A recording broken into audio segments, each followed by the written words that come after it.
Hey guys, tonight we're slipping quietly into the cold, dimly lit bedchambers of medieval Europe, a time when bedrooms weren't just for sleeping.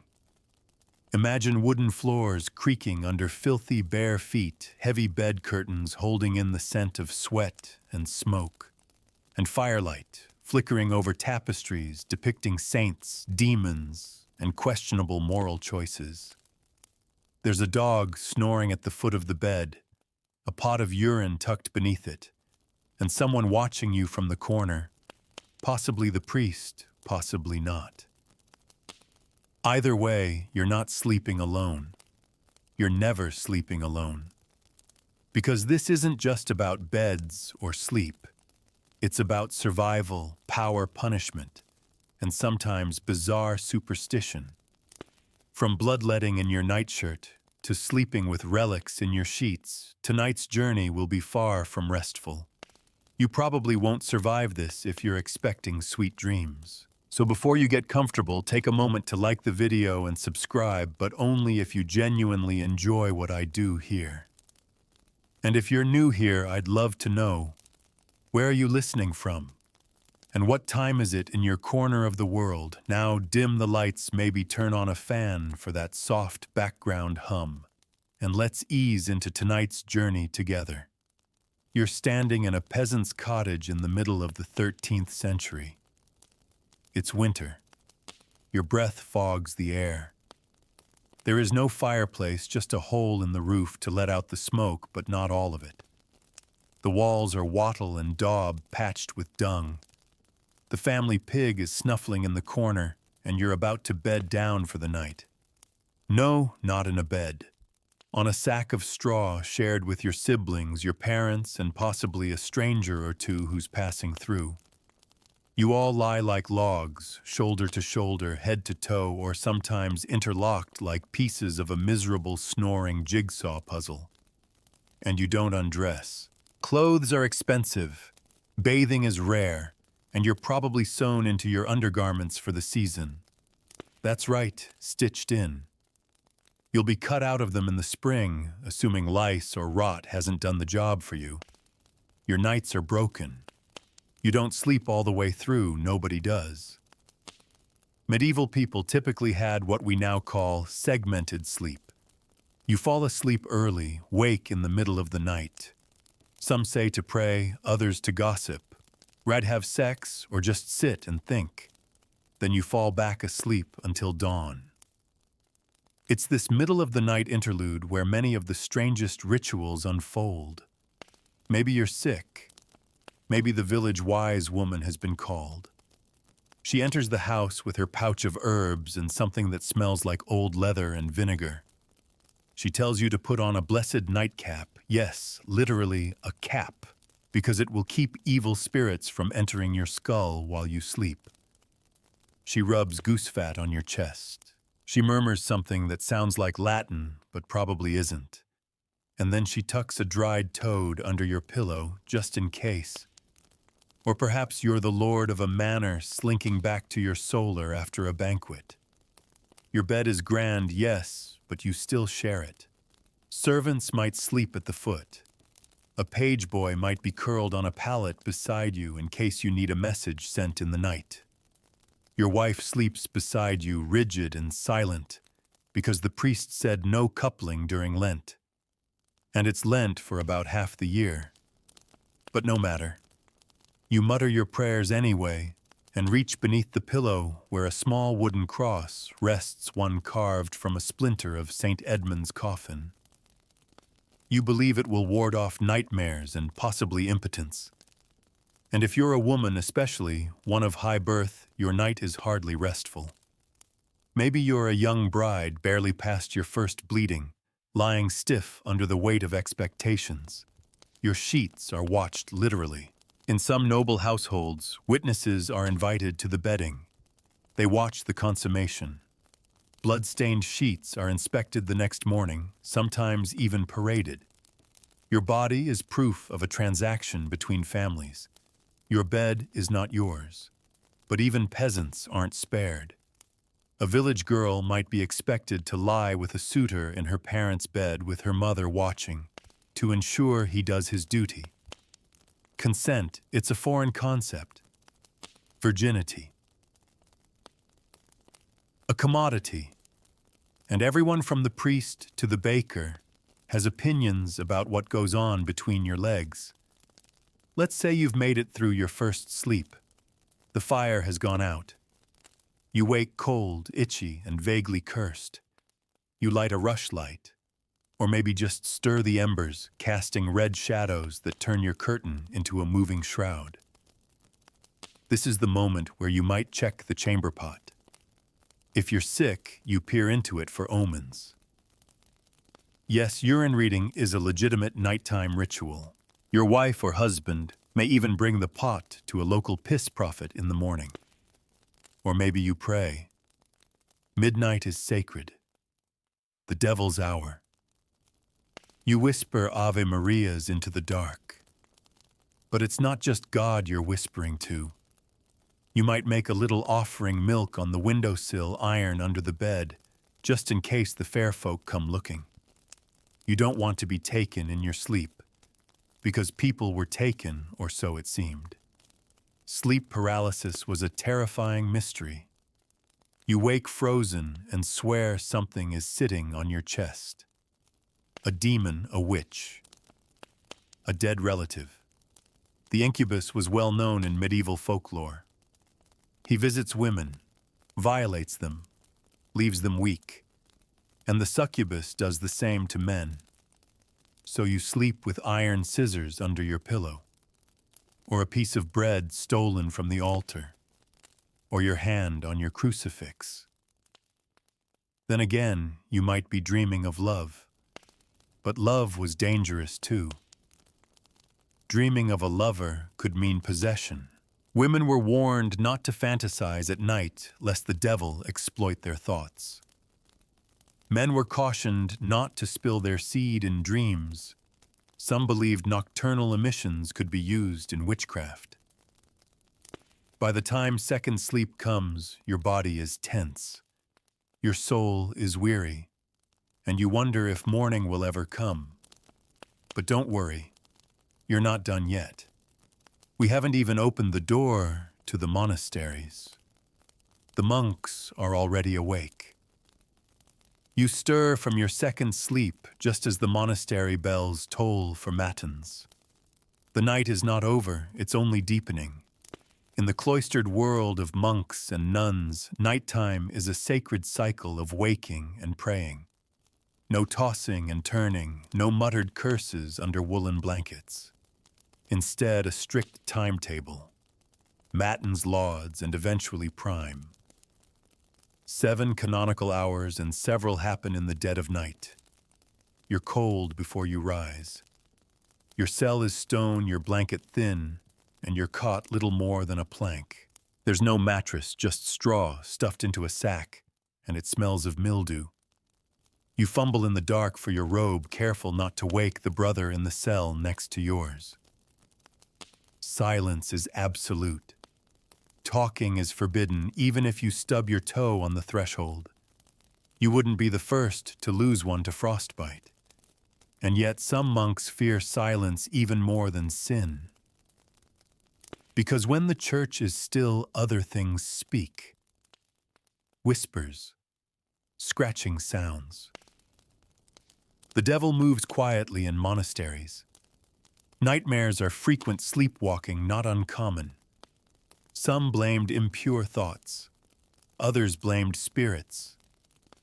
You keep your rosary tight and your fist fingers locked around each bead like armor.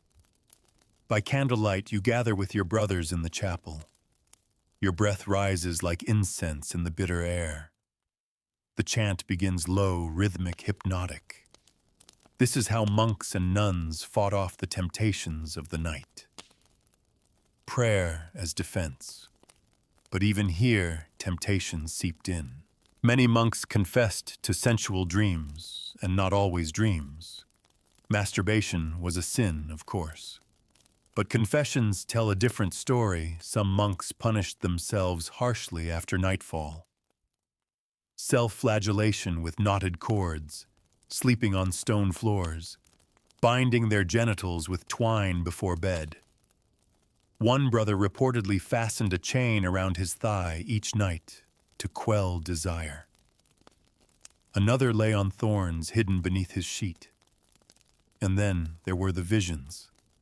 Some monks reported visitations, beautiful women, spectral creatures, demons in the shape of lovers. Were they dreams or something else? You can't help but glance over your shoulder as you shuffle back to bed in the dark, trying not to look at the corners. But not everyone in the monastery was there willingly. Some young boys were given to abbeys at birth, becoming oblates, children raised entirely inside the cloister. They knew no world outside. Their nights were quiet, structured, and filled with prayer, but their dreams were their own. In the rare confessions that survive, we catch glimpses of terror, a fear of hell, of sin, of what might be lurking just outside the walls. And then there were the girls. In nunneries, the routines were similar prayers. At night, strict schedules, hard beds. But there's something more fragile in the way nuns describe sleep, a strange vulnerability. Some women claimed that saints visited them in dreams, rapturous, almost erotic experiences, visions of Christ embracing them, kissing their hands. One even described feeling a divine consummation in her sleep. The church called it mysticism. Others whispered about hysteria. A few nuns were quietly moved to smaller cells. Some were chained. A few disappeared. Meanwhile, in the secular world, night brought its own trials.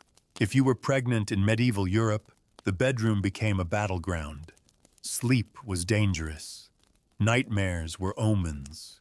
People believed that demons, especially the dreaded Lamia or Lilith, would steal unborn children in the night.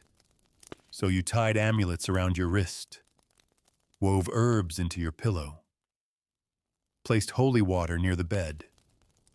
You slept sitting up sometimes, tied to a post or propped with bolsters, afraid that lying flat would press the baby the wrong way. And you weren't alone. Birthing rooms were full of women, of mothers, of midwives, of saints, invoked through icons and, yes, of noise. Humming, chanting, whispering. Anything to keep the dark at bay. But of all the disturbing rituals, one of the most intimate was the trial by bed. Let's say you're accused of something: adultery, heresy, witchcraft. The law might demand an ordeal, and in some cases that ordeal took place in bed. One common method, the ordeal of sleep. You'd be tied down and kept awake for days, watched constantly. The idea was simple: a guilty conscience couldn't stay awake. If you drifted off and mumbled something incriminating in your sleep, it was considered proof. Some women were forced to lie still for hours bound, while priests murmured prayers over them to draw out the truth. A few confessed just to make it stop. Then there's the phenomenon of bed sharing, not for warmth, but for surveillance. Husbands and wives monitored each other. Servants reported what they heard. In one particularly eerie account from France, a noblewoman was accused of sorcery because her husband claimed she moaned strange words in her sleep. They summoned a priest. She was made to fast, then sleep, while witnesses sat beside her. When she whimpered something in Latin, a language she was never taught, they burned her bedding and sent her away. And what about the children? Medieval infants rarely had cribs. They slept with their mothers or siblings, often bundled so tightly they couldn't move. Swaddling was believed to straighten limbs and prevent sin. Yes, sin. A flailing baby was thought to be ruled by passions. To correct this, they were bound at night, silent and still like little penitents. But sometimes that stillness was permanent. Infant mortality was high, and nighttime deaths were common. To prevent overlaying accidentally smothering a baby in sleep, some mothers tied themselves to the far side of the bed. Others placed wooden bars between them and the infant. And if a baby died in the night, parents were expected to bury it quietly, lest neighbors talk. Some mothers whispered prayers over the tiny bodies, hoping to baptize them posthumously with tears. Others left tokens, ribbons, bits of bread on the grave at midnight. And then, of course, there were the night visitors. In towns, night was policed by curfews and the watch. But in rural areas, a woman sleeping alone was vulnerable, not just to spirits, but to men. Some village customs allowed bundling, a ritual in which a courting couple shared a bed fully clothed, sometimes even tied together, supposedly to prevent sex. You can imagine how well that worked. In certain regions, suitors would sneak into a girl's room at night and crawl under the covers. This was normalized, romanticized. But it wasn't always consensual. And if a pregnancy resulted, the woman was blamed. Some were married off. Others were beaten. A few were branded. Still, the bed remained the most powerful and perilous place in the medieval world.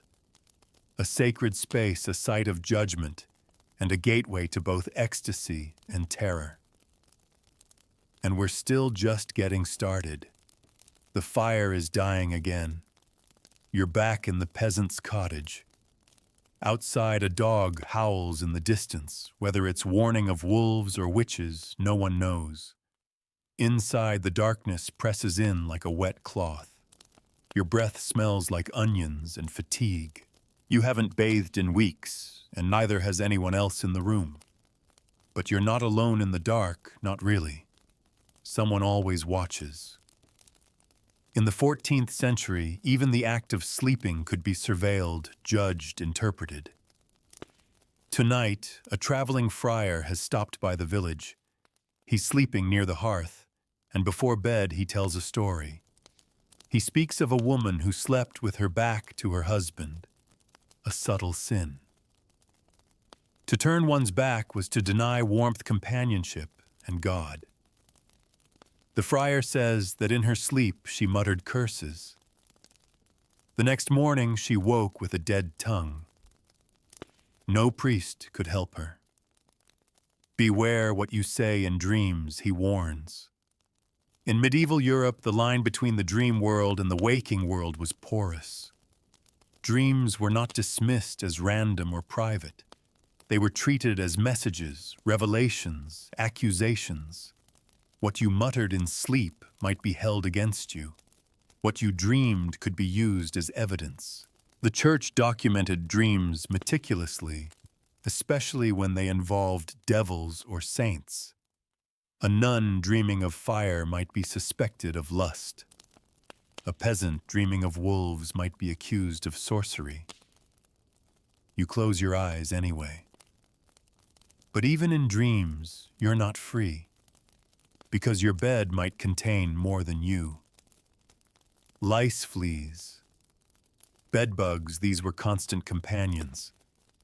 In wealthier homes, straw mattresses were changed seasonally. In poorer ones, they festered for years. Children scratched in their sleep, sometimes to bleeding.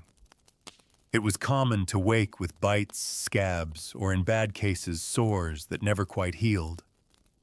Remedies included sprinkling ashes into the sheets, rubbing garlic on the skin, or sleeping with a cut onion under your pillow. And if the infestation was severe, you might sleep outside on the thatch or in the stable just to avoid being devoured by your own bedding. But bugs weren't the only things living in your mattress. Some people believed spirits could inhabit a bed, especially a deathbed. When someone died, the mattress was often burned. If it wasn't you, took a risk. The spirit might linger. In Germany, it was common practice to place a piece of steel beneath the pillow of a dying person to prevent evil spirits from claiming the soul mid-sleep. If the pillow was flipped after death, the soul could become trapped. In some places, windows were thrown open and doors unlatched to let the soul escape before sleep could trap it in the room forever. And if someone died in their sleep, peacefully, quietly, it was often viewed with suspicion. Was it really peaceful, or had something taken them, a demon, a witch, an angry ancestor? Death in sleep was feared as much as it was wished for. In households that could afford it, elaborate rituals took place around the dying bed. Candles blessed with holy water were lit. Family members whispered prayers. The bed itself might be sanctified, but in poorer homes, death came quietly, sometimes unannounced, and the person beside you might only realize they'd slept with a corpse when the morning chill wouldn't wake them. This gave rise to one of the most haunting nighttime rituals, the watching. When someone was ill or aged, a family member, often a child, would be appointed to watch over them during the night. Not to comfort them, to witness. If death came, someone had to see it.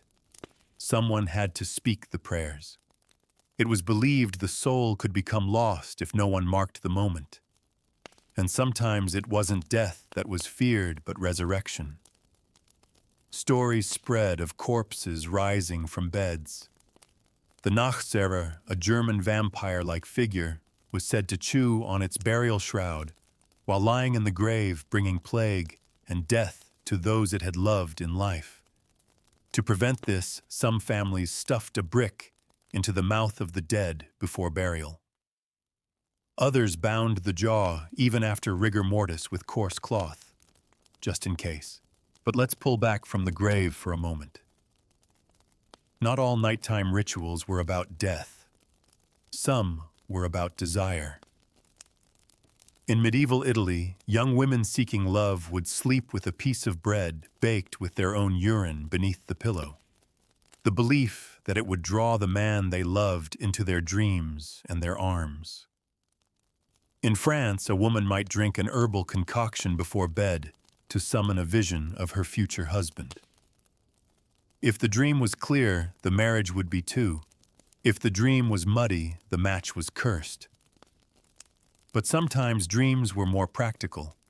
In Slavic villages, women laid out small dolls, effigies of themselves beside their husbands. These dolls were made of straw and cloth and were believed to absorb the husband's aggression during the night. Better the doll be bruised than the wife. Then there were the saints. If you were childless, barren, or cursed with repeated miscarriages, you might visit a shrine and sleep beside a relic, perhaps a bone, a tooth, or a finger. These incubation rituals were centuries old. You'd lie down beside the relic, praying all night, hoping for a holy vision or a womb blessed in sleep. If you dreamed of the saint, especially if they touched you, it was believed your body would be healed. And yet not all saints were gentle. Some were stern, some terrifying. In one tale, a woman dreamt of Saint Catherine striking her with a burning staff. The next morning, she awoke with a red welt along her thigh and was pregnant within the month. The body was not separate from the soul, and sleep was not a passive state. Night was when the world peeled open, when things slipped through, when desire and punishment, healing and harm lay side by side under linen sheets. You roll over. The hearth has gone completely cold now. The straw beneath you pokes through the blanket. You shift slightly and feel a lump. It might be a rock, it might be something worse, but you don't move it. Superstition says, never disturb the bed in darkness. And besides, there's more to come. The next ritual, it's already begun. The candle sputters out with a wet hiss. Smoke curls upward in the dark, and for a few moments you can't be sure if the smell is wax or something older, something more ancient than fire. You draw the covers to your chin, but they don't bring comfort. because tonight something's shifting. There's a presence in the room. Not a person, not a rat. Something unseen. Your grandmother once warned you not to sleep with your feet uncovered. That's how the dead find you. Toes first. Welcome to the age of night terrors, not the psychological kind, but the supernatural kind. In medieval folklore, sleep was one of the most vulnerable states a human could enter. The body was still, but the soul roamed. If you weren't protected, something might hitch a ride. In Scandinavia, the mare was feared a female spirit who crept into rooms at night and sat on the chest of sleeping men. She crushed their breath, paralyzed their limbs, and sometimes left behind bruises. The English word nightmare comes from this myth, but she wasn't unique. Every culture had its version. In Germany, it was the Alpi. In Slavic countries, it was the Zamora. In each tale, the creature visited in silence and brought a suffocating pressure. The protection rituals were many. You might turn your shoes upside down beside the bed, lay a broom across the doorway, sleep with a dagger under your pillow or an iron key on your chest. Mothers tied red thread around their children's wrists. Old women scratched crosses into bedposts with their nails. And always, always sleep facing east. But not everyone followed the rules. In England, tales spread of men who ignored the signs. One farmer refused to say his prayers before bed. He awoke frozen mouth open, unable to move. When his wife lit the candle, she swore she saw a shadow slip off the bed and into the wall. He died the next week. And then there were the changeling rituals. A baby sleeping too peacefully, or not enough, could be a sign it had been swapped by fairies. Parents developed strange, chilling tests. They might pretend to leave the room, then listen at the door. If the child began to speak in an adult voice or sing ancient songs, it was no child at all. In some cases, infants were laid on shovels and held over fires. The idea wasn't to harm, but to scare the changeling into fleeing so the real child could return. Even lullabies weren't safe. The lyrics sound gentle, but they hide warnings. Listen closely to a 14th century cradle song from northern England. Sleep, my little one, sleep, and be still, lest the black bird come down from the hill. That black bird wasn't just a bird. It was a spirit, a phantom, a warning. Mothers sang to keep the dark at bay, but they also sang to teach fear.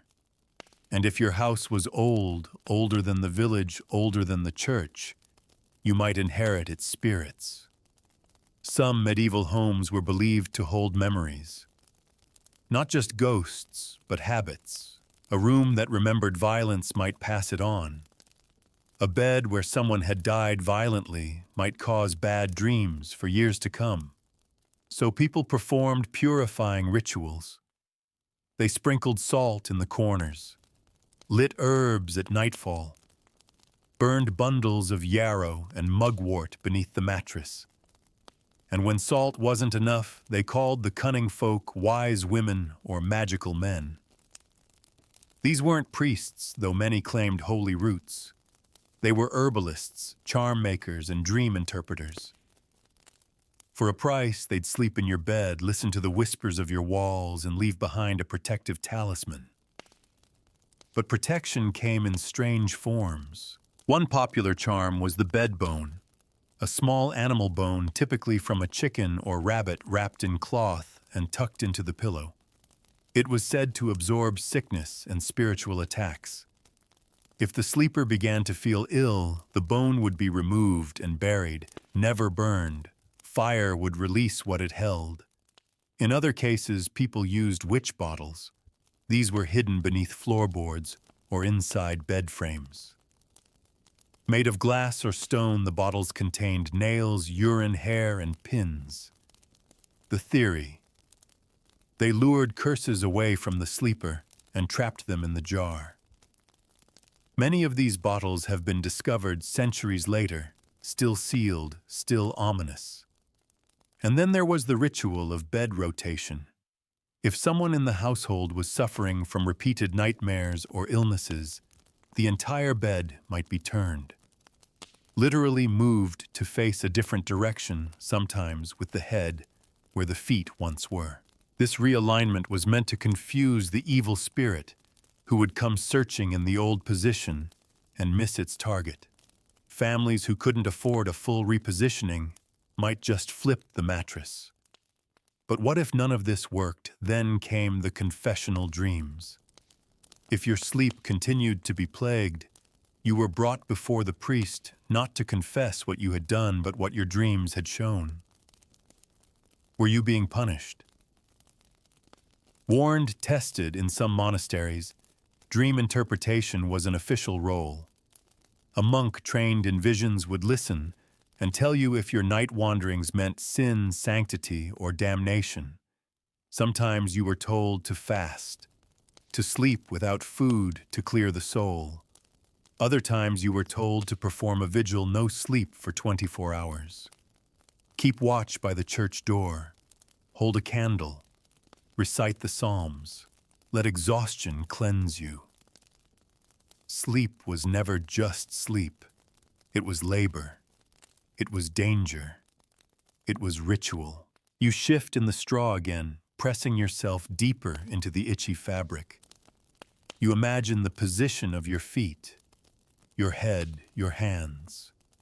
Are you facing east? Did you say your prayers? Is that a lump under your sheet? Or something breathing, and still you are not allowed rest, because someone just knocked on your door. The knock comes again. Slow, hollow, not quite human.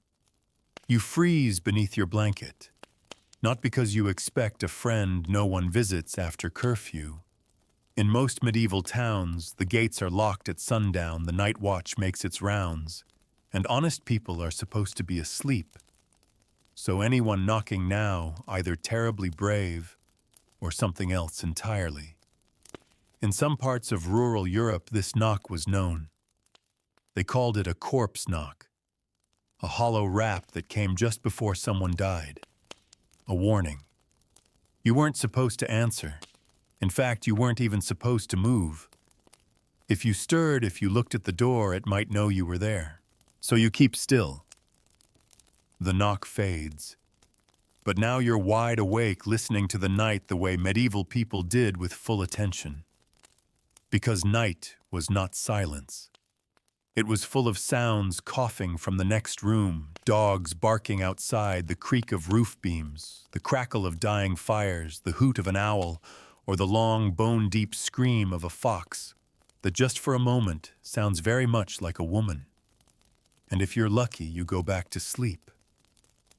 But not into peace, because now you've entered the part of the night where dreams become political. In medieval courts, dreams were treated like intelligence briefings.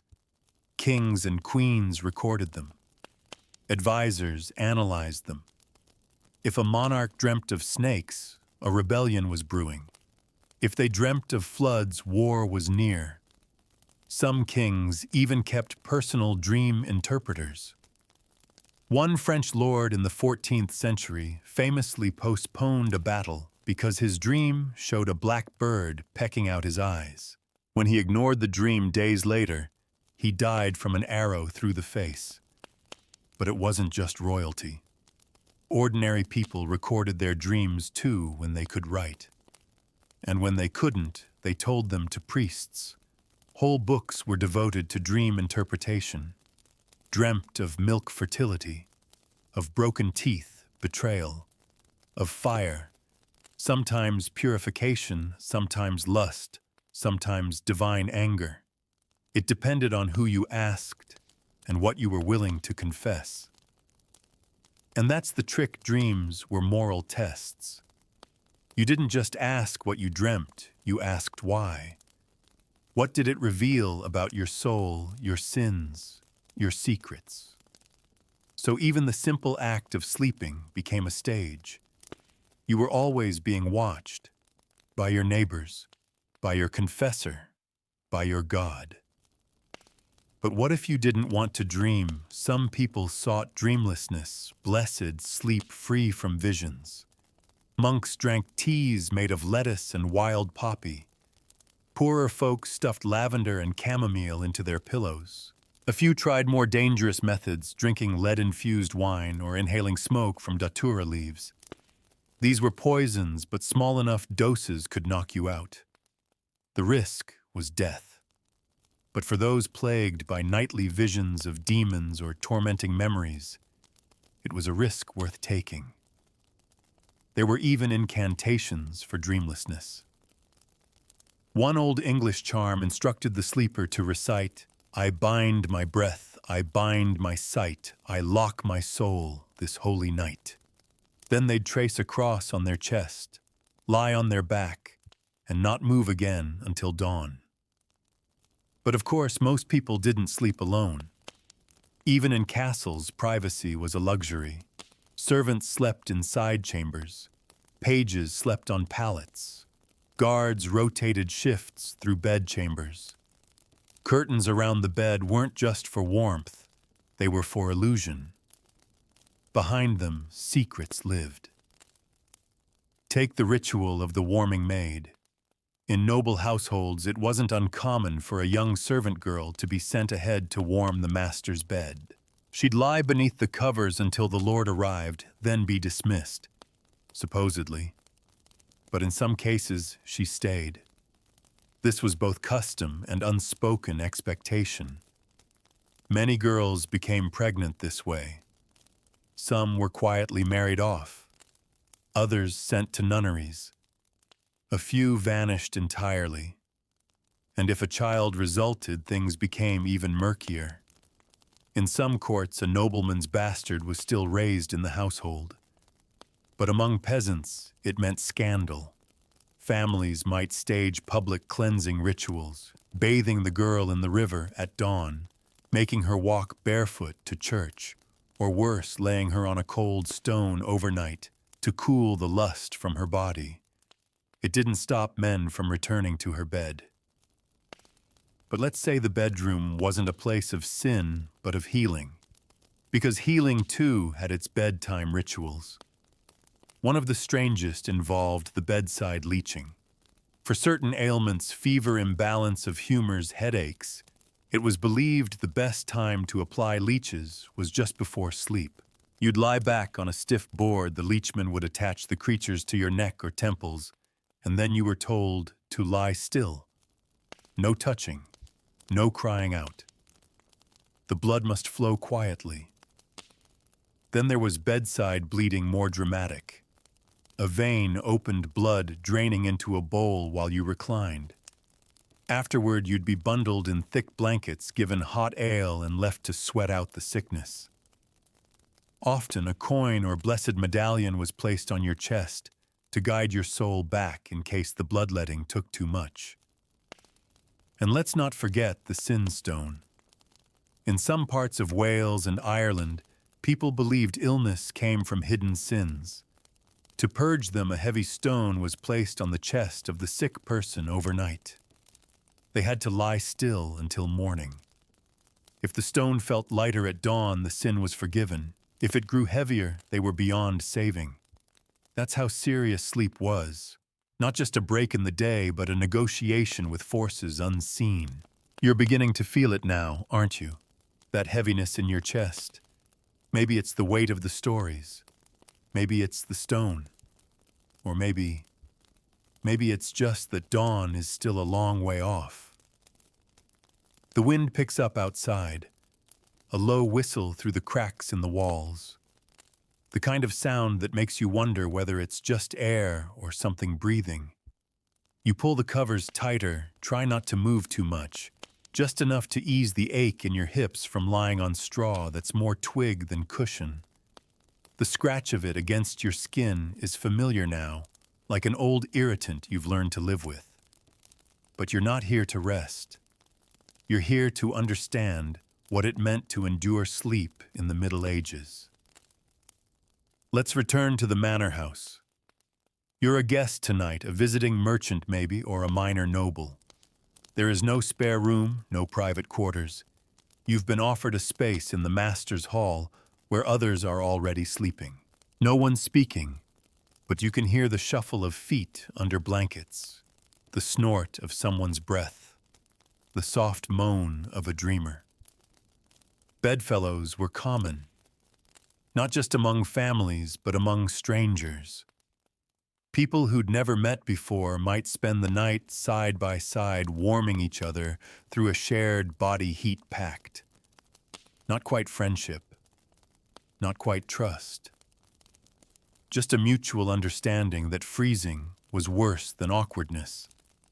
And sometimes not everyone in that bed stayed alive. If someone died in the night, the other sleepers didn't always notice. A man might wake to find the person beside him cold, stiff, unbreathing. The custom was to immediately turn the body to face the wall, never let the dead look out toward the room. Then the bed was abandoned, salt-sprinkled prayers whispered. No one would sleep in that spot again for weeks, but in more remote regions, death didn't mean removal. If the ground was too frozen to dig a grave, the body stayed in the bed. Wrapped in linen feet, bound mouth, stuffed with cloth to prevent the soul shun from escaping in moans. It might take days before burial. The family just kept sleeping. Life and death were constant bedfellows. And then there were the bedside blessings. In noble houses, before lights were extinguished, someone might walk from room to room with holy water flicking it toward each bed. In some homes, the ritual was led by the head of household. In others, a priest was hired to bless the sleep. He'd sprinkle each sleeper with a few drops, say a short prayer, and mark the door with chalk. For those who couldn't afford such blessings, they made do with charms. A favorite among mothers, the 3-bread cross, 3 pieces of bread baked with holy water tied together and placed beneath the baby's pillow. Supposed to ward off fevers, seizures, and night demons. But what about the unlucky ones, the cursed sleepers? Some people were believed to be born bad sleepers. They woke screaming. They thrashed. They saw things others didn't. These weren't just bad dreams, they were seen as spiritual disorders. The afflicted might be brought to a healer who specialized in nocturnal curses. The treatment, strange and specific. One charm required the sleeper to lie flat, while 9 women, yes, specifically 9, walked around the bed counterclockwise, chanting a psalm backwards. Another ritual involved placing a cold iron knife under the bed and a mirror at the foot. The idea was that anything dark trying to approach would be reflected or repelled. And then there were the sleepwalkers. Today we see somnambulism as a sleep disorder, but in the Middle Ages it was far more ominous. A sleepwalker was thought to be traveling between worlds, not entirely present in body or spirit, sometimes possessed, sometimes blessed. Always dangerous. Stories abound of a child who walked barefoot across hot coals and didn't burn, of a woman who climbed the church steeple in her sleep and sang in Latin, of a man who wandered into a field and returned at dawn with flowers in his mouth, flowers that didn't grow anywhere nearby. Families took precautions. They locked bedroom doors, tied sleepers to posts with woolen cords, hung iron bells from the ceiling to jingle if someone moved in the night. Some even placed bowls of ash near the bed to track nighttime footprints. If the prints didn't match the sleeper's feet or weren't human at all, there were consequences. Punishments varied. In some villages, a suspected cursed sleeper might be forced to confess sins publicly. In harsher places, they were whipped lightly before bed, a discipline meant to keep the devil from riding their dreams. That phrase, ridden by the devil, was a common diagnosis for night paralysis hallucinations, even erotic dreams, particularly for women. If a woman woke in a sweat, breathless, with no memory of what she'd dreamt, but a deep sense of shame, the assumption was clear something visited her. A succubus, a sin, a demon in disguise. In some cases, the woman was made to sleep with a relic bound to her thigh. In others, her bed was moved into the church for a night of purification. But sometimes the terror didn't come from within. Sometimes it came through the door. You're a young bride now, married off at 14. Your new husband is twice your age and rarely speaks to you in daylight. But at night, his rituals begin. Before entering the bed, he lights a candle and says a single phrase over and over. The body is not mine, it is owed. Then he gets in beside you and takes what's owed. This is not affection, it's not love, it's tradition. In some parts of Europe, women had no right to refuse their husbands' advances. Marriage was a transaction, and the bedroom was where the price was collected. The church said marital intimacy was sacred, but in reality, it was a duty. Even when a woman was ill, even when pregnant, even when crying, there were expectations. And so she developed her own rituals. Some women whispered protection spells. Others placed bitter herbs near the bed, wormwood tansy rue, to dampen desire or cause impotence. A few even wore protective amulets hidden in their hair. Anything to survive the night. The next morning she'd rise early, wash in cold water, and pray, not for salvation, for endurance. And yet for some women the bed became a place of quiet power. Widows especially. A widow in control of her household often performed her own night rituals. She might sleep with keys under her pillow, a sign she ruled the home. She might write her dreams in a private book locked away in a chest. And if she chose to take a lover, she did so in secret with rituals of her own. A red ribbon tied around the bedpost. A silver ring placed upside down beside the lamp. There were rules for every kind of sleeper. Even you. And now you turn again, just slightly. The mattress sighs beneath you, or maybe it's something else. The candle's long gone. But the ritual isn't over. In fact, it's only just begun. The darkness feels thicker now. It's not just the absence of light, it's the presence of something else. You can't name it, but it hovers. Just beyond the curtain, just outside the door.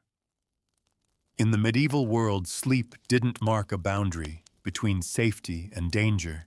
It invited danger in. And the longer you stayed still, the more the invisible crept closer. But you're not alone.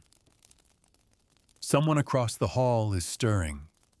A child, maybe, or an elder with a bladder that knows no mercy.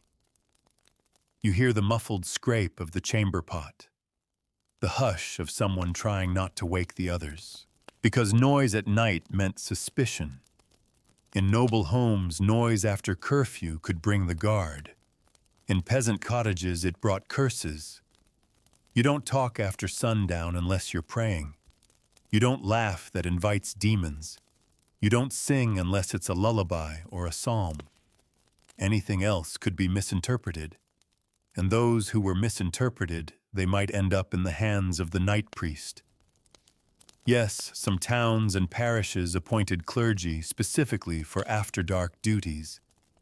He wasn't there to hear sins whispered in the light. He was the one you called when a girl had nightmares every night for a month. When a boy sleepwalked onto a frozen river and said he saw angels. When someone in the house screamed and couldn't say why. He came with oil relics and a candle that had been blessed 3 times, and he never sat down. His role was to observe, to listen, to pray. And when he left, he always walked backward through the door. Never turn your back on a room where darkness once spoke. But let's return to the body for a moment.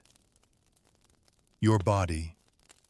Because in the Middle Ages, nighttime wasn't just when the soul was exposed. It was when the body could betray you. A cough in the night might be more than illness, it could be a sign. Blood on the sheets didn't just mean tuberculosis. It might mean a curse, a visitation, a punishment. So people watched their bodies carefully. Men worried about nocturnal emissions. Yes, that's right. Ejaculation during sleep wasn't just awkward, it was alarming. Some believed it drained the life force. Others feared that succubi collected it for dark rituals. Monks who suffered from these nocturnal sins might sleep on cold stone or wrap themselves tightly in scratchy cloth to prevent temptation. A few even strapped iron bands across their hips, and women had their own burdens. Menstruation, when it came during sleep, was seen as impure but also powerful. Blood found on sheets in the morning was sometimes preserved, used in love potions, fertility spells, or more darkly, accusations of witchcraft. If a woman bled too much or at the wrong time, neighbors might whisper. So many women kept herbs beneath their pillows. Pennyroyal, sage, yarrow, not just for cramps or headaches, but for secrecy. The herbs masked the scent of blood, kept the sheets cleaner, and maybe, just maybe, warded off suspicion. But suspicion didn't need a reason.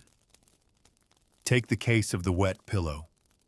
In some households, if a sleeper's pillow was found damp in the morning, it was seen as a sign of possession. Tears, no. That was too human. Spirits caused it. A moist pillow meant that something had leaned close in the night, breathed into your mouth, wept for what it had lost or what it was about to take. To fix it, families dried the pillow in sunlight and then buried it for 3 days beneath the threshold of the church. Yes, buried. They believed the holy ground would draw out whatever spirit had visited. Afterward, the pillow was never used again. Burned or thrown into running water. Of course, not all nighttime rituals were born of fear. Some were sacred. In Italy, there was a custom of angelic sleep. Before bed, a child would be told a story, not of saints or demons, but of angels. The parent would kiss each finger and say the name of a heavenly being. Then they'd press the child's palms together and whisper a prayer into their hair. It was meant to invite divine company into their dreams. But even this had a twist. If the child spoke in tongues during sleep or awoke with glowing cheeks, it was said that an angel had truly come. A blessing, yes, but also a burden. That child might now see visions, might dream too clearly, might never sleep without company again. There are also records of bride blessings. A young woman on the eve of her wedding would lie in her bed while older women circled her room with candles. They would chant in low voices, tying ribbons to the bedposts, each representing a virtue, chastity, obedience, fecundity. The bride wasn't allowed to move. She was supposed to lie still, eyes open, silent, until the final flame went out. Sometimes that took hours, and not every woman made it. The pressure, the heat, the tension, some fainted. Others cried, and more than a few confessed to seeing a dark shape standing in the corner during the rite, watching, waiting.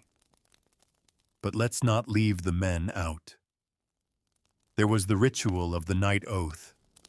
Young knight squires or even tradesmen would swear loyalty to a cause or lord not during the day but just before sleep.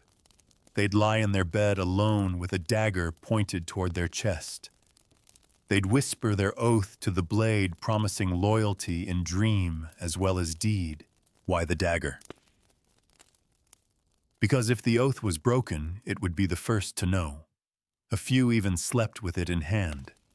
The ritual wasn't widespread, but where it was practiced, it was deadly serious.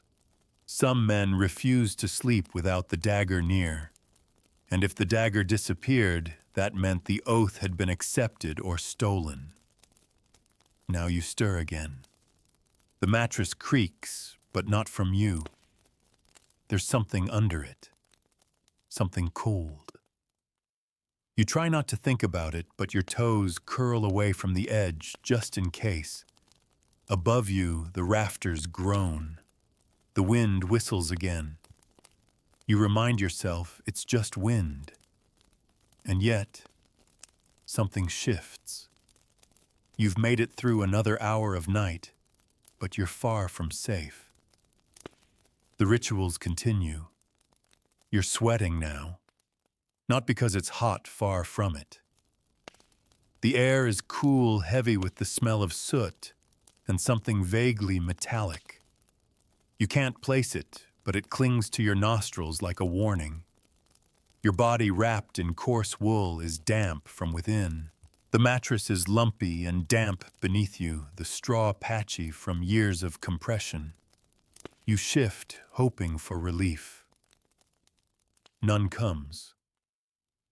Outside, the town is quiet, but even that silence feels staged, like the town is holding its breath. This is the hour of the night watchers. Every village had the men with staves or bells patrolling in pairs or alone. They walked the perimeters, checked doors, sniffed for fire. But they weren't just guarding against theft or flames. They were listening. Watching for signs that someone in town might be doing what shouldn't be done, because the midnight hour was sacred and vulnerable. Witches were said to move most freely between midnight and 3. Not necessarily to cast spells, though some did, but to visit. They didn't need to enter through the door. A crack in the wall, an open window, even the knothole in a floorboard could be enough. If a person slept alone and woke with scratches, bruises, or sudden dread, it might mean they were ridden, carried away in dream, used in rituals returned before dawn.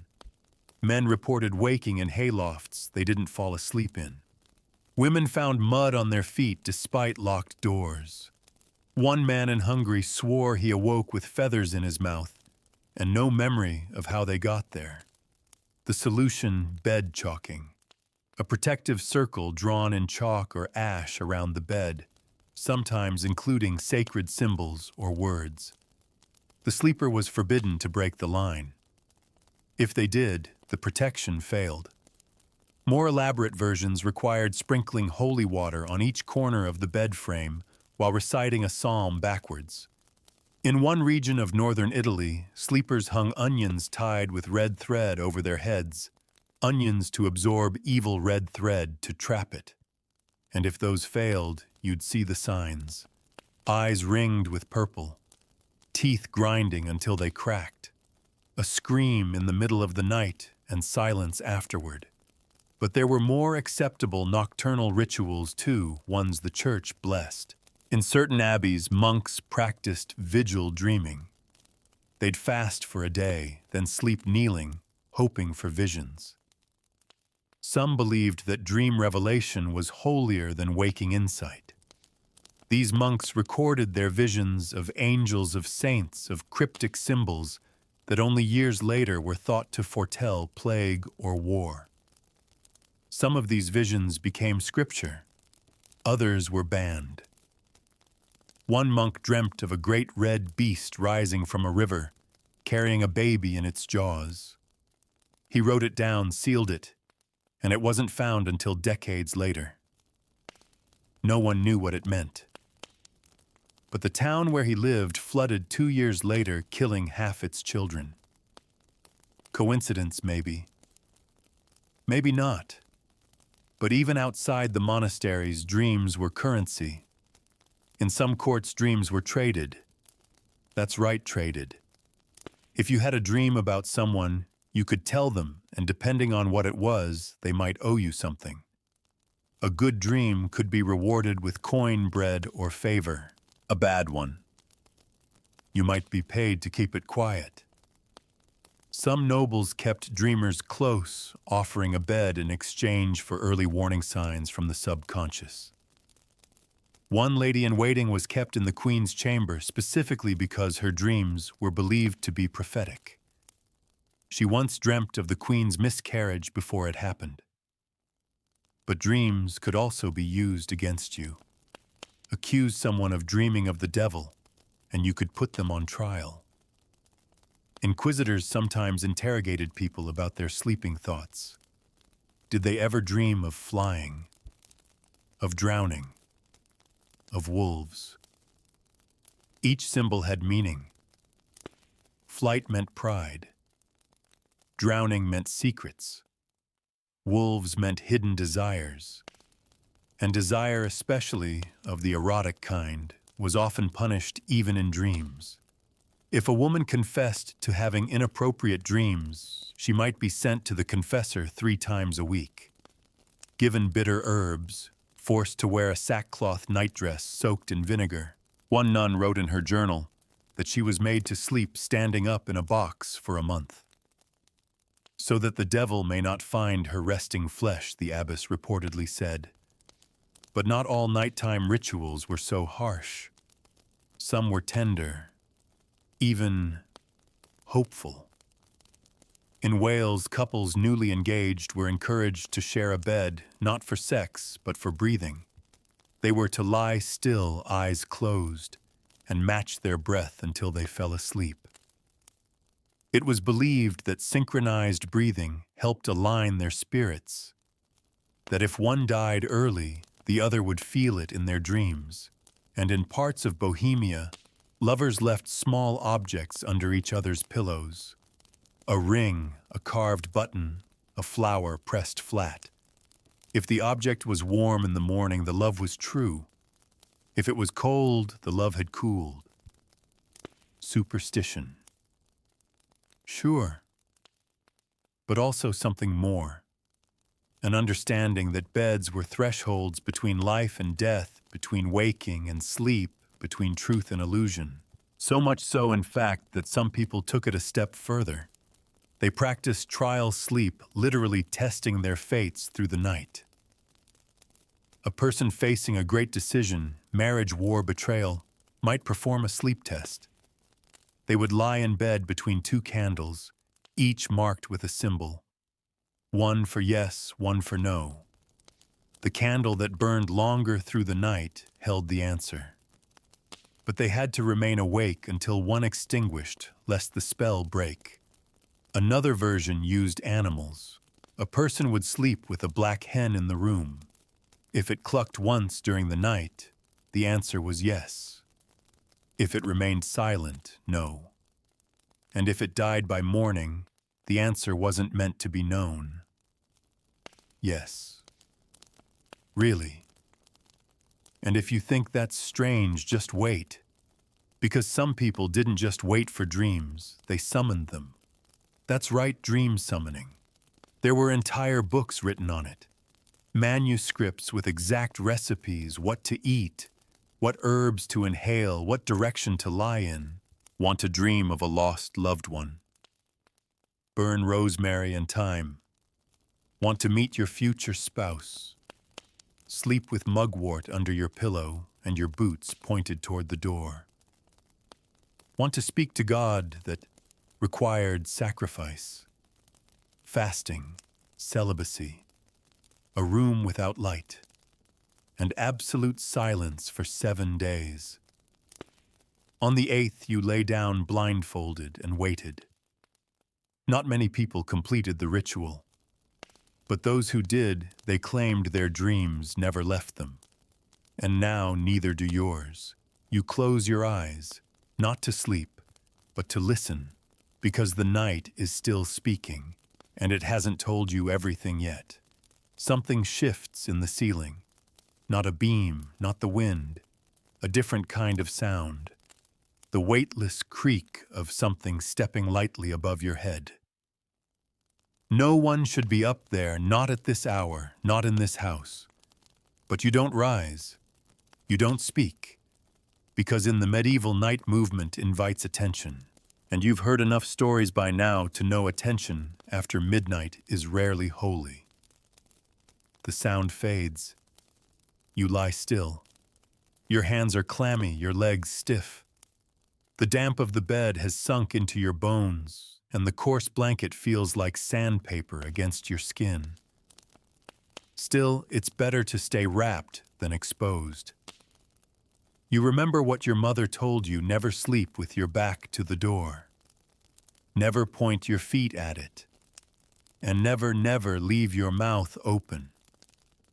Because in some parts of medieval Europe it was believed that the soul could slip out of the mouth in sleep.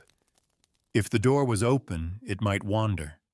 If someone spoke your name aloud while you slept, your soul might not find its way back. That's why the most superstitious homes whispered only in the morning. Night belonged to shadows and spirits, and sometimes to sickness. Let's talk about the plague beds. When the Black Death swept through Europe, sleep became a battlefield. Families would try anything to prevent infection, and many of those attempts began strangely in the bedroom. The most common tactic, sleeping with vinegar cloths. These were linens soaked in herbal-infused vinegar, then laid over the mouth and nose or draped across the bed's headboard. Some people even stitched pockets into their pillows to hold garlic root and sage. Others slept upright, believing that lying flat allowed the plague to settle in the lungs. But once sickness entered a house, everything changed. Entire rooms were boarded up, beds stripped, straw burned. People were told to sleep alone if possible, or at the very least, to mark which side of the bed belonged to the sick and which to the healthy. In some households, a thin chalk line was drawn down the mattress. Crossing that line, whether in sleep or waking, was said to bring death within days. And if someone died during the night, you didn't wait for dawn. Their body was removed before the sun rose, usually wrapped in whatever blankets they'd died in.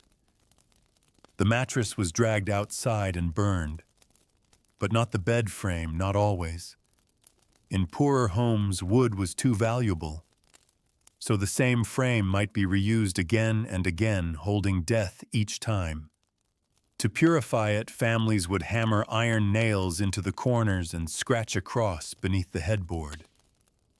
Some even placed a piece of bread under the legs of the bed bread that had been blessed, left to dry, and never meant to be eaten.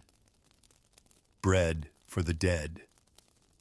Meanwhile, if a family couldn't afford new straw, they might sleep on stone for 7 nights. It was a form of penance and protection. The idea was that plague preferred warmth and softness. Cold and hard meant less to cling to. Of course, it didn't always work, but it gave people something to believe in, something to do. In certain towns, local healers prescribed dream fasting. The sick were told not to eat before sleep, not to drink water, not even to speak.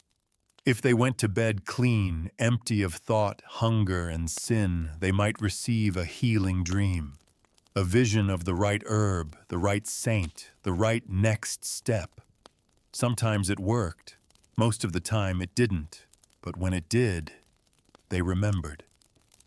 One woman in Provence claimed Saint Sebastian appeared to her in a dream, placing a sprig of juniper on her chest.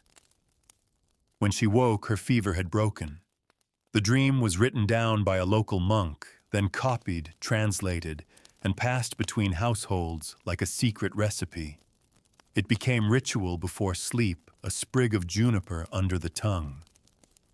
If you couldn't find juniper thyme, if you couldn't find either, you whispered the saint's name 3 times before closing your eyes, and you did not open them again until dawn. But not all sleep during plague times was fearful. Some sought it, longed for it. The exhausted, the grieving, the guilty. There are accounts of people climbing into the beds of the dying on purpose, not out of love, but hope. Hope that death would come for them too. In one village, a mother slept beside all 5 of her children as they died one by one. No one stopped her. They believed that grief was a sickness too, and that perhaps the bed could carry her sorrow into the next world faster. There were even deathbeds kept warm just in case someone didn't make it through the night. These were not figurative. In some parishes, extra beds were left ready in side rooms, pre-made with fresh straw, a cross beneath the pillow, and a candle beside the frame. The moment a person's breath became ragged, they were moved there, so they could die in the prepared place. It was believed to keep their soul from wandering, and when they passed, someone had to sleep in the room that night. Not in the bed, never in the bed, but nearby, to witness, to make sure the spirit didn't rise confused or angry, to be the first to speak the name of the dead aloud. I see you. I carry you. Words of release. Words of goodbye. You shift now subtly and realize your body has molded into the shape of the bed. Every ache has its echo in the mattress. Every sound in the room has an ancient precedent. You are no longer just a visitor in this history. You're part of the ritual. Every breath you take now mimics 1,000 others taken centuries before, and the night still isn't over. There's more. You've stopped trying to sleep. There's no use pretending anymore. Your eyes are open in the dark, staring at the wooden ceiling that groans with age. Every knot in the wood looks like an eye. Every shadow resembles something curled and watching. The air smells of damp wool, old breath, and burnt tallow. A mouse scurries somewhere behind the wall, but even that sounds distant now. Your body is still, but your thoughts are marching in circles. That's fitting, because in the Middle Ages, nighttime wasn't just for resting, it was for reckoning. This was the hour of penitential sleep, especially among the devout or the guilty.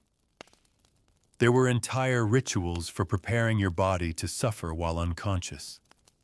Flagellation before bed, sleeping on bare boards, wearing a belt of thorns beneath your nightclothes. Even nobles participated, particularly after war infidelity or public scandal. To sleep in comfort after sin was considered arrogant, so instead they punished their bodies through the night. One woman, Countess Adelheid of Würzburg, is recorded as having slept for 5 years on a bare floor with only a thin sheet after the death of her husband, believing her grief should not be softened. But not all penance was physical. Some of it involved the confession bed. In certain Benedictine abbeys, monks who had troubling dreams, especially erotic ones, were expected to report to a senior brother at dawn. But if the dream was too vivid, too shameful, they might request to confess in their bed without rising.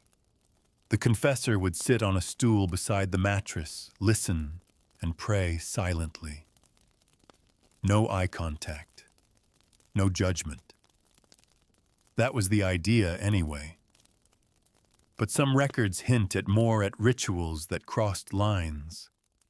A monk whose dreams were too frequent might be watched at night. Not metaphorically, literally. Another brother appointed by the abbot would sit in the corner of his cell and record what he heard. Any whisper, any moan, any cry, all written down, sealed, and sometimes forwarded to Rome. Imagine sleeping under that kind of scrutiny. But the lay people had their own strange rites. Have you heard of the night mirror test? It was used mostly by young women, curious, anxious, eager to know their future. The ritual was simple. Just before bed, you'd stare into a polished metal mirror by candlelight, then blow out the candle. The face you saw last, yours, warped by firelight, was supposed to linger in your dreams. But if you saw another face, one not your own, that was your future husband, or your future child, or your death, depending on what the face looked like. In some cases, girls slept with the mirror under their pillow to hold the image. But mirrors were rare and expensive. More often, they used bowls of water, believing the reflection and ripples would carry them a message. One wrong glance, however, and the dream could curdle. If you saw a shadow, you were advised not to sleep at all that night. It meant the dream spirits were already in the room, so they'd keep vigil. With salt at the corners of the room, a broom laid across the threshold, and one hand on a prayer charm until morning. But sometimes none of it helped, because the room itself was cursed. Not by magic exactly, but by memory.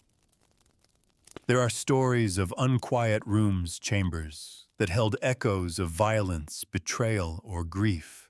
A murder committed in a bed, a suicide on the floor, a child who died during childbirth, or an unspoken illness that consumed a family over months. These rooms were rarely sealed. Life went on. But people knew. The air felt heavy. The curtains never swayed. The candlelight flickered strangely, and sleep came with resistance. If a guest stayed in such a room unknowingly, they might toss and turn all night, wake soaked in sweat, whisper names they'd never heard before.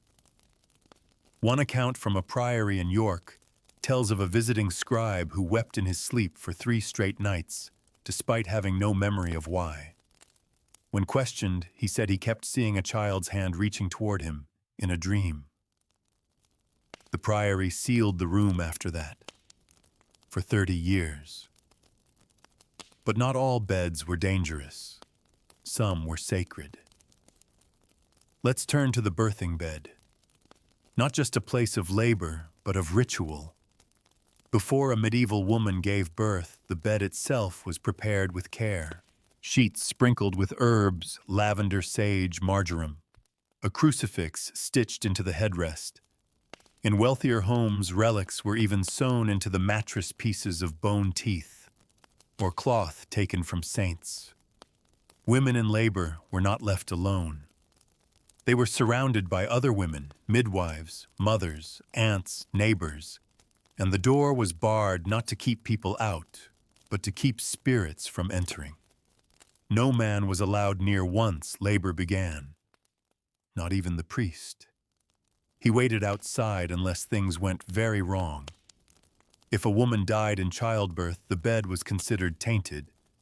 It was taken apart, burned, or if still needed, rebuilt with new straw and salt pressed into the corners.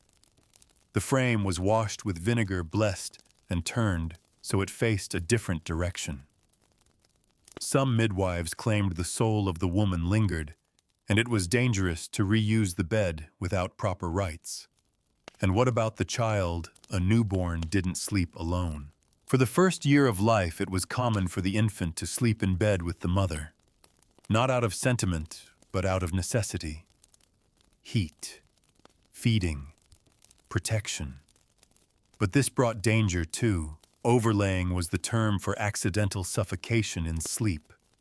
A child crushed by the mother's body during the night. It happened often. To prevent it, women tied themselves to one side of the bed with rope. Others placed wooden bars between themselves and the child. Some slept sitting up with the infant bound to their chest. And still the worst happened, which led to the midnight naming ritual. If a child died before baptism, their soul was believed to wander. So parents desperate and grieving would sometimes whisper a name into the child's ear after death, just in case. The name would be spoken 3 times, then a candle lit, then silence. It was not sanctioned by the church, but it was done anyway, because sleep wasn't the only thing at risk in the night. Souls were too. Now you lie there, eyes heavy, mind whirring. Every creak, every draft, every breath of wind feels charged. You're no longer surprised by the presence in the corner. You've stopped counting hours. There is only night and the rituals that carry you through it. And more are waiting still. You hear it again. That soft, rhythmic tapping, not at the door this time, but from beneath the bed, like fingernails on wood. Slow, measured, intentional. You tell yourself it's the old beams settling the wood, shifting in its sleep. But deep down you know better. Because in the medieval night, the world below the bed was not empty. It was occupied. And many feared it more than what lay above. Welcome to the realm of beneath-the-bed rituals. It wasn't just a child's fear, it was adult doctrine. Some households placed iron knives under the mattress points outward. Others laid sprigs of thorn bush beneath each leg of the frame. In parts of the Baltics, people stuffed dried nettles and ashes underneath whispering prayers as they did, all to keep what should not rise from doing so. You might find bones down there, but not from rats. Some households placed the bones of dead relatives beneath the bed to guide dreams. In Slavic traditions, this was called shadow sleeping. The idea that sleeping above a loved one's remains brought visions of the future. But if done improperly, it could invite something darker, restless spirits, misremembered ancestors, or something pretending to be them.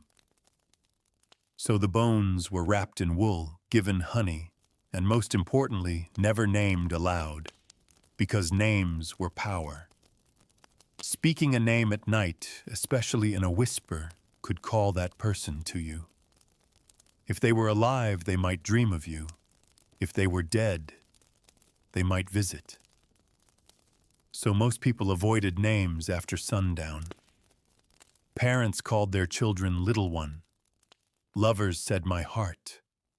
Servants used titles, nicknames, anything but the true name. And if someone heard their name in the dark, spoken by no one, they were advised not to respond, no matter how familiar it sounded, because answering sealed the invitation. But let's move higher now toward the ceiling, because above the bed were just as many rituals. The bed canopy, for instance, wasn't just decorative or warm. It was a shield, a veil, a private dome. In some traditions, it was laced with herbs and blessed threads. In others, it was stitched with symbols, protective circles, ancient sigils hidden beneath folds of fabric. Few people ever noticed them. Fewer understood them. One old tale tells of a noblewoman who stitched an entire psalm into her bed canopy backwards. It was meant to confuse demons. So if one entered her room, it would be trapped, trying to read its way out until morning. She died peacefully at 94, with a smile on her lips. Then there were overbed offerings.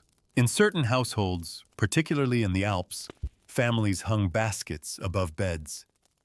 These weren't for decoration. They were offerings, bread coins, a lock of hair, given to appease spirits or ancestors. Some believed that the dead passed over houses at night, peering through roofs. If they saw an offering, they blessed the home. If they didn't. The dreams that followed were rarely gentle. And what of the first sleep you remember it from earlier? that strange medieval pattern, two sleeps broken by a period of wakefulness. During that in-between hour, many performed small rites. Husbands whispered apologies. Wives stirred embers into symbols. Some rose to pray. Others listened. This was the time when whispers traveled. Thin-walled cottages meant every cough, every sigh, every turn in the sheets was heard. And so the in-between hour became the medieval world's most private and yet most exposed window. It was when secrets passed between lovers, when oaths were made in hushed voices, when deals were struck. One scribe wrote of his neighbor confessing a crime aloud in sleep, and he heard it all lying 3 beds away. The man was arrested 2 days later. Which brings us to the crime bed. If a murder was committed in bed, the bedding itself could be used as evidence, not just because of blood, but because it might hold the memory. In certain courts, the accused was forced to sleep one night in the same bed. If they had nightmares or screamed or spoke in their sleep, they were declared guilty. The belief that the soul knew the truth and under duress would reveal it. There are records of noblemen being forced into the beds of those they were accused of poisoning, sometimes alone, sometimes with a priest watching, sometimes with a candle burning beside them and a page recording every breath. Most didn't sleep at all. And if they did, what they said was rarely comforting. Now back in your own bed, you begin to wonder what yours might say, what dreams it's held, what sounds it's remembered. Because if the medieval world believed anything, it was that beds keep secrets. They were passed down not just as furniture, but as shrines. A grandfather's bed became the son's bed, then the grandson's. And with each new sleeper came new rituals.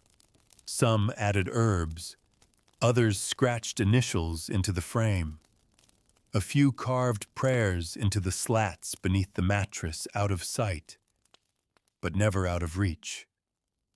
One bed in Brittany was said to weep during storms, not with water, but with sound. A faint moan. It had belonged to a woman who died in childbirth during a thunderclap, and her daughters kept it for generations.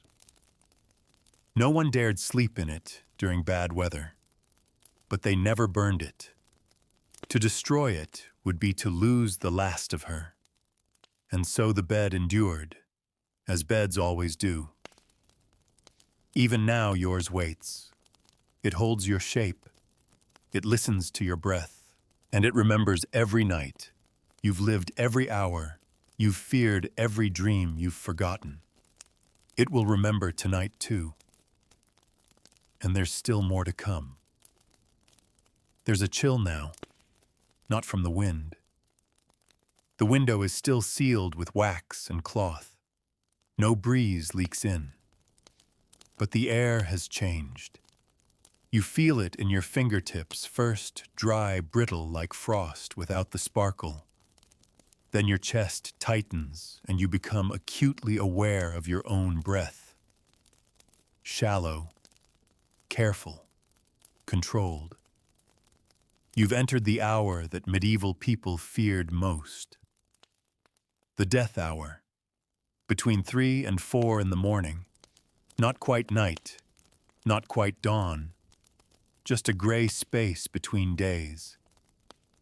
This was the time many were believed to die, not because the body failed, but because the spirit chose to leave. Monks called it the dissolution hour. Midwives called it the thinning. And ordinary folk, they just called it that time when the house goes silent. It's also when the third knock might come. You remember the first one, long ago now, hollow, patient. But it's the third knock that matters. That's the one you never answer. Because if you do, the one knocking doesn't enter the room. You leave it. So people developed rules. Never speak aloud between 3 and 4. Never get out of bed unless absolutely necessary. And if you must rise, light a candle first. Say a prayer before your feet touch the floor. And never ever look into a mirror, because that's when you might see something else looking back. But of course, mirrors weren't common. Most medieval homes didn't have glass, certainly not in the bedroom. They used water, metal, polished obsidian. And what you saw in those surfaces at night was rarely comforting. Reflections at that hour were considered unstable. Not fully yours. One superstition claimed your reflection might tell you something you didn't want to know. So most people covered mirrors after sundown, draped them in cloth, turned them toward the wall, or in some cases, buried them under the bed until morning. But if the death hour passed without a visit, you still weren't safe. Because now came the reawakening, the brief return to sleep before the sun. Second sleep's fragile cousin. Not quite restful, but often vivid. This was the time of dreams so real you might weep when waking. Many believed these final dreams to be prophetic. Whatever you saw just before waking would linger through the day and perhaps the year. So people tried to control them. How? By placing things under their pillow. We've talked about bones, herbs, bread. But this hour was more precise. You needed intention, a written note, a drawing, a scrap of someone's clothing, even a spoon, yes, a spoon used by the person you wished to dream of. One knight reportedly carried a handkerchief embroidered by his lover beneath his pillow for 30 years, hoping to dream of her face again. And when he did, he died the next morning, smiling. But others used this hour for darker purposes. In witch trials across Europe, people accused of sorcery were often said to have walked in dreams. That is, they didn't need broomsticks or spells. They simply fell asleep and traveled. Into locked rooms, into people's beds, into their mouths. Yes, into their mouths. It was believed that witches could possess people during their second sleep. Not by breaking doors or windows, but by entering through breath. The sleeper would twitch, mumble, gasp. And when they woke, they'd remember nothing. But their body would be changed. Their heart weaker, their soul dimmer. To protect against this, sleepers were told to place a nail wrapped in linen on the tongue before bed. They didn't swallow it. They just held it there, long enough to show they were aware of the risks. Children were exempt mostly, but even they weren't untouched. Some parents tied small bells around their children's ankles before bed, not to hear them run, but to hear them if they rose without waking. A bell at 3 a.m. meant the child was wandering, maybe in sleep, maybe not. And if the bell didn't ring, they checked the child's breath. Always. The fear wasn't just sudden death, it was replacement. A child too still might have been taken, replaced. We've spoken of changelings before, but now we're deeper. This is where mothers whispered promises to their babies as they slept. Not lullabies. Promises. I will not let them take you. I will wake if you go, I will know if you change. And still sometimes they were wrong. There are folk tales of children waking with eyes too old, speech too formal, laughter that never came from the belly. When that happened, families acted fast.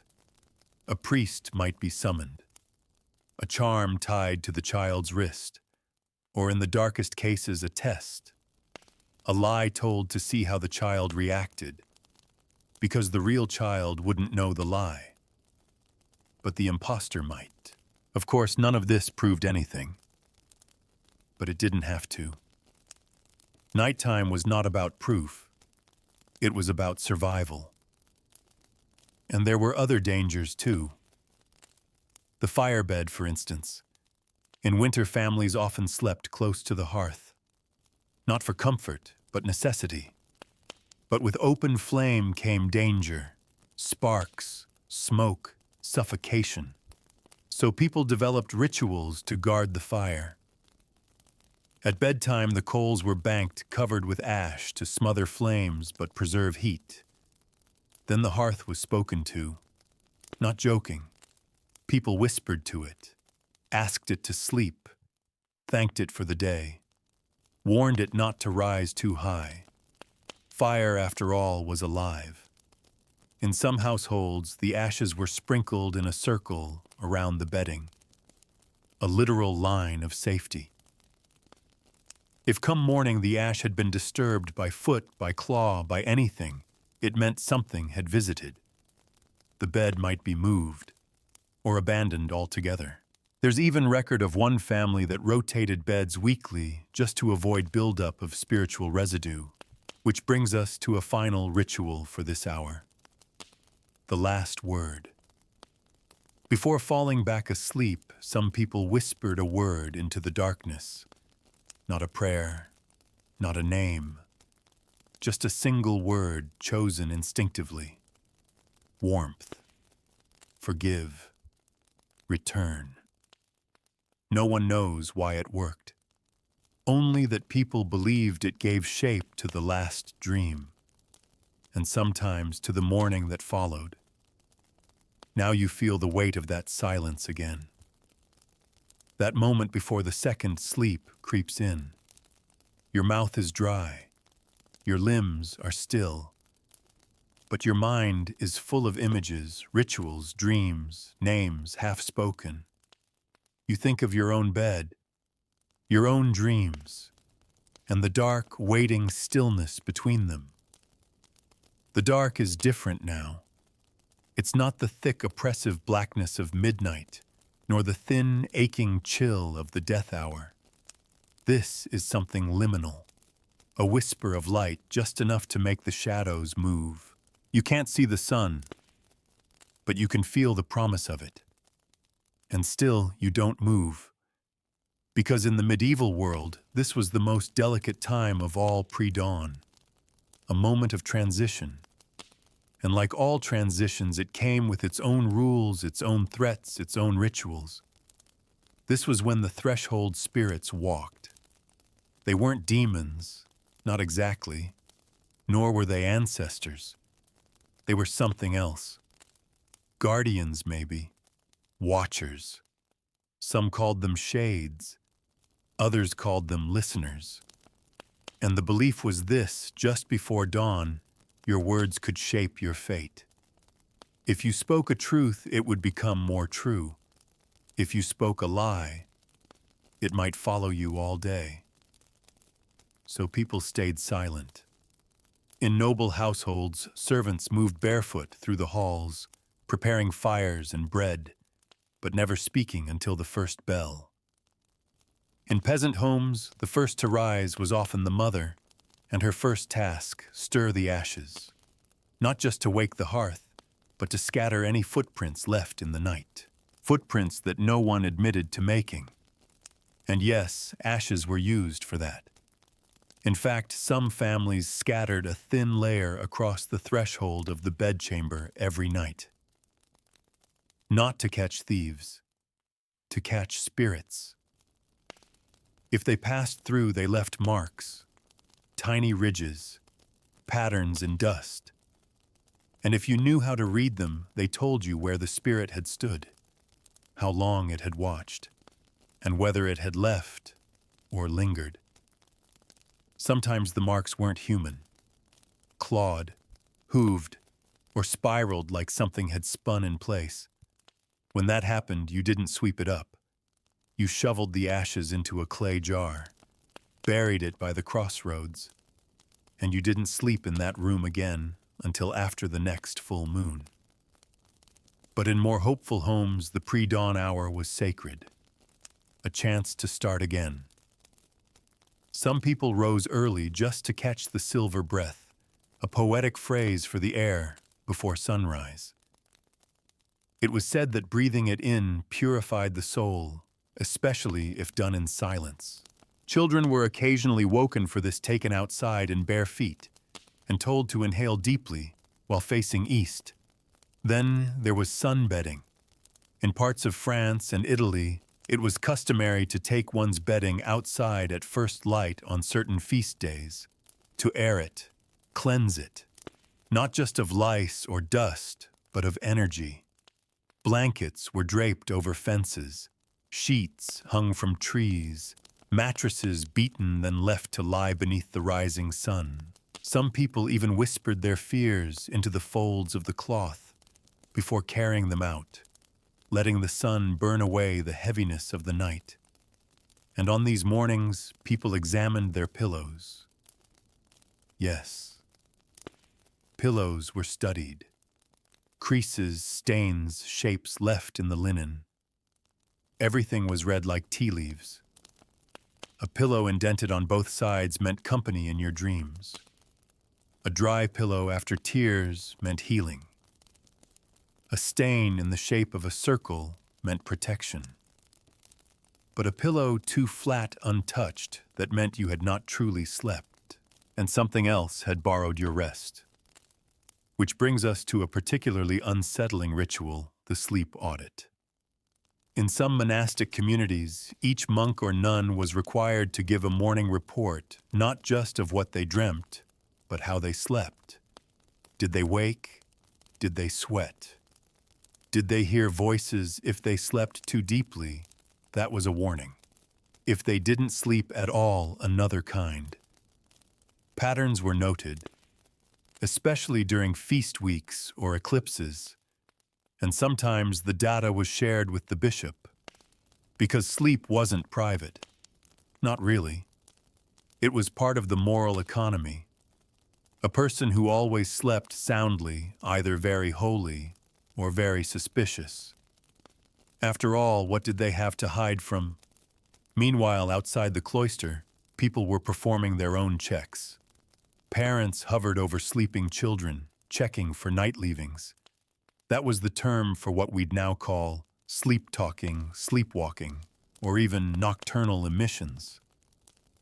In the Middle Ages, these were clues, warnings, the soul leaking at the edges.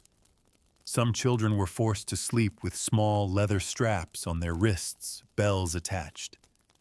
If they moved too much, everyone would know. Others were made to sleep facing a mirror, a terrifying thought, so that the parents could see the soul shift during the night. And if a child's face looked too old in sleep, that was a sign. Which brings us to the most unnerving ritual of the pre-dawn hour, the watching wake. This one's hard to talk about.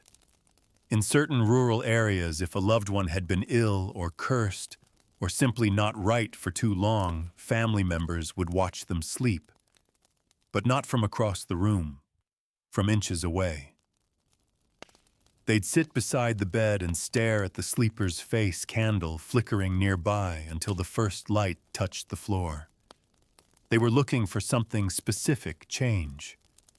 The way the brow furrowed, the lips moved, the eyelids fluttered. And if the face changed too much, if it looked like someone else's or twisted in a strange direction, they'd wake the sleeper violently, douse them in water, force them to speak their name.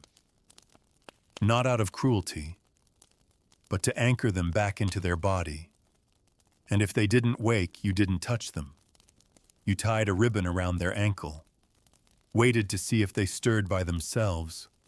Some didn't. Some never woke. Their bodies lived, but their minds wandered. Such people were called the fated, not dead, not mad, just lost somewhere between the two sleeps. Most villages had one, a man or woman who never fully returned from dreaming. They lived quietly, spoke little, slept often, and people avoided eye contact. Because if they looked into the eyes of the fated, they might see what they had dreamed, or worse, what was coming for them.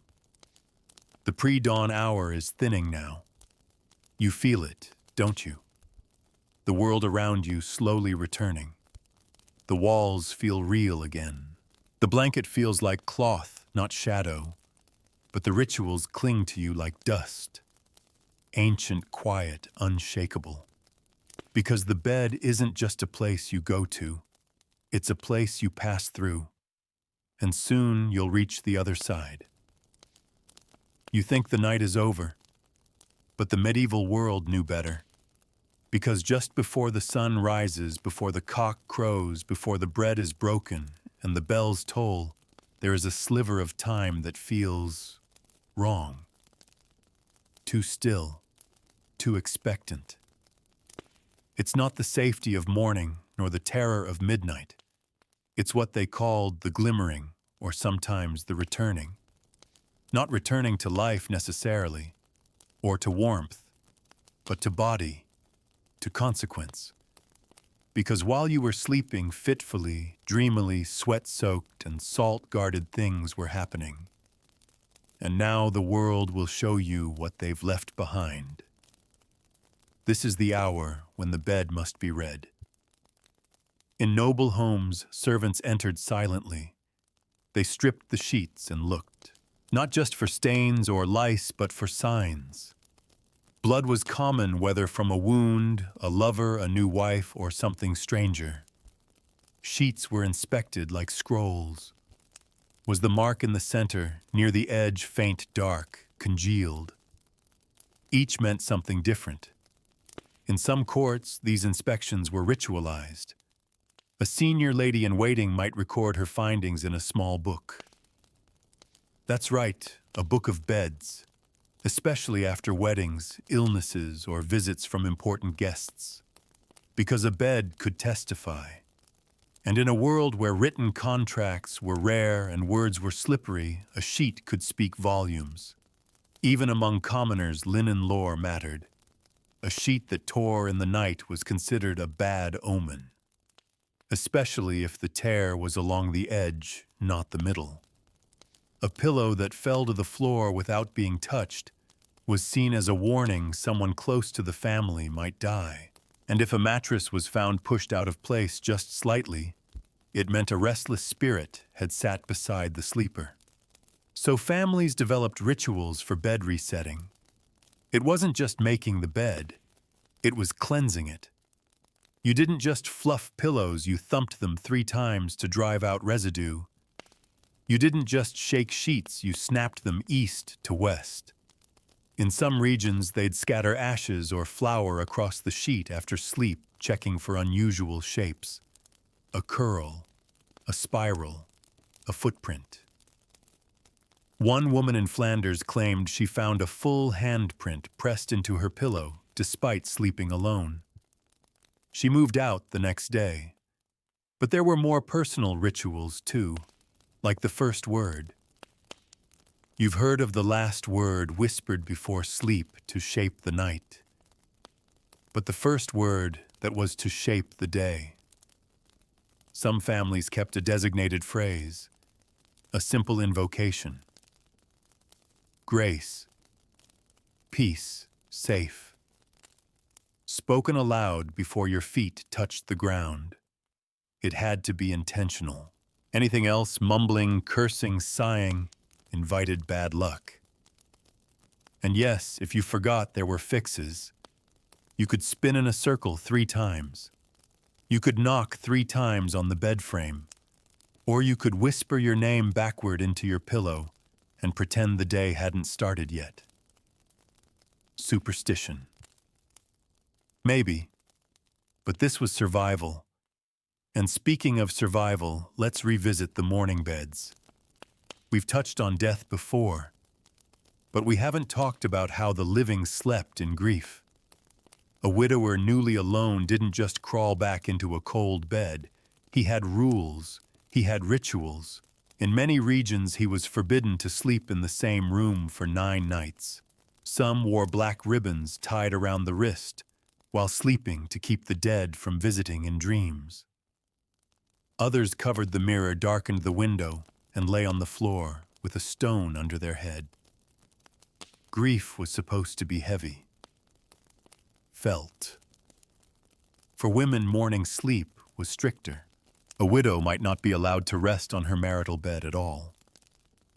She'd be moved to a pallet, her hair unbraided, her shoes removed and buried in a clay pot until her period of mourning ended. Shoes symbolized movement. Until grief passed, she was not meant to go anywhere, not even in dreams. Children mourned differently. They were given a talisman, something to sleep with.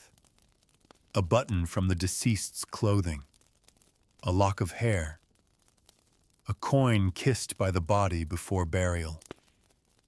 They were told not to speak of their dreams aloud, not until the 13th day. If they dreamed of the lost, it meant peace.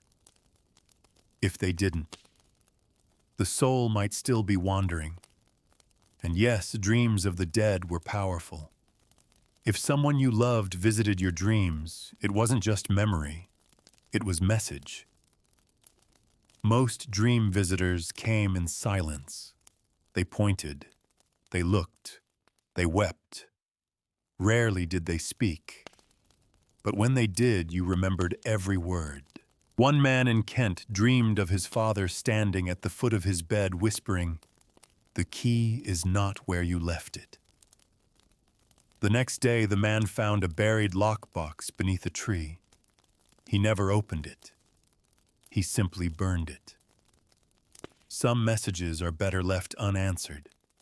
And now, the light is closer.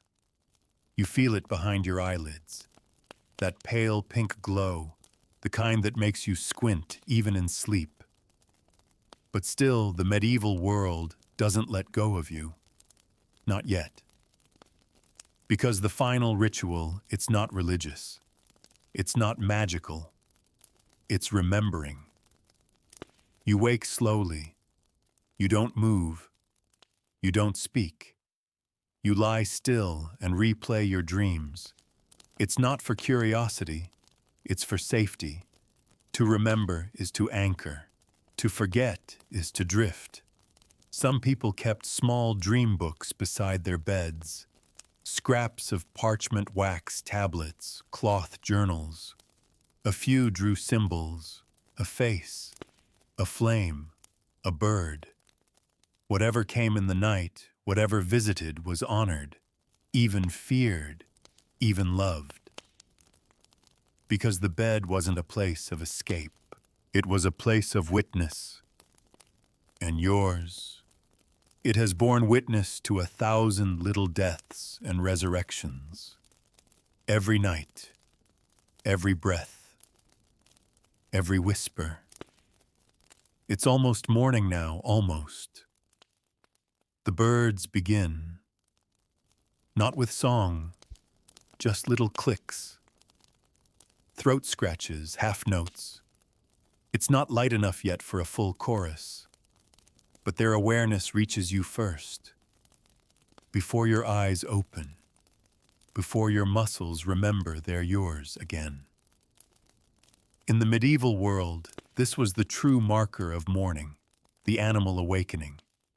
Chickens rustling in coops, goats shifting on straw, dogs shaking off the dark, and with them the house begins to breathe again. But you still lying here are caught in the final stage of the night's ritual, one that many never noticed, but all felt the forgetting. It starts subtly. The dream vivid just moments ago fades. The warmth, the terror, the symbols all sliding out of reach like mist retreating from a rising sun. You try to hold on to one detail, a voice, a gesture, a shape in the doorway. But it's gone. The medieval sleeper knew this sensation well. and they treated it with deep suspicion, because what you forgot might not be your own. Some believed that dream thieves walked among the living, people who could enter your sleep, extract your secrets, and leave you empty. If you woke with a blank mind and a pounding heart, you weren't just groggy. You'd been robbed. To prevent this, some slept with iron rings on their fingers or a silver needle under the tongue. A few, those most afraid, bit their own thumb upon waking, a small drop of blood to seal what remained. But more often, sleepers simply surrendered. The night had taken its toll. What it gave and what it stole was between them and the dark. Still, certain rituals persisted after waking. The bed wasn't left immediately. You sat. You thanked the mattress, the wood, the warmth, especially if you dreamed safely. Some whispered morning blessings not to God, but to the bed itself, a quiet reverence for surviving the hours when the world was most porous. Others spoke aloud their dream, even if no one listened, not to share but to fix it in place. A tether, a way of saying, "This is mine.